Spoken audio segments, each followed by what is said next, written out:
Mimi ni baba wa Kelvin Kiptum. Tumepitia mengi na ni mengi. Na sioni haya kusema ukweli.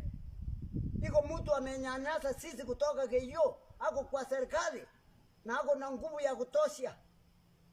Na sijui alienda Rotterdam na Asenet. Alikuwa na death certificate, alafu akajifanya yeye ni msasi wa Kelvin Kiptum. Alienda na death certificate yangu na ya bibi yangu.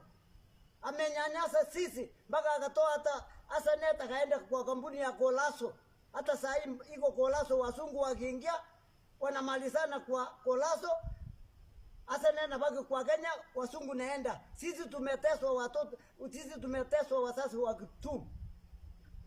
Na alienda Rotterdam 2024 mwezi wa 4 na Asenet.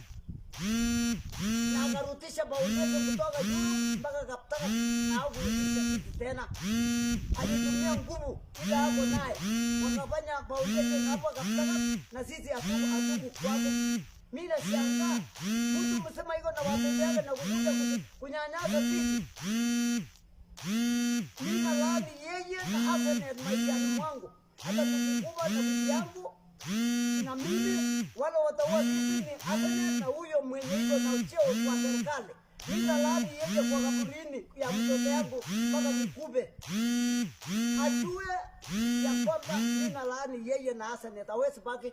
Kama Mungu iko hawezi baki. Nataka tu niulize kwa unyenyekevu, baba wa taifa, tangu kibo ya mtoto yangu karibu saa hii mwaka 2, mwezi wa 2 itakuwa mwaka 2, hatujapata results kukuba kwake. Ya pili, kari ya mtoto yangu bado iko kwa Kaptagat. Wacha aose, ameja tebe neno le, wacha aose hiyo kari. Ni nini kilifanyika mpaka kari saa hii mwaka 2 ijawachilia sisi? Na Asenet ndio najua maneno, anachua juu ya hiyo kari. Na daktari ngine ambaye iko Kipkorgot alifunga kari ya mtoto yangu. Asante.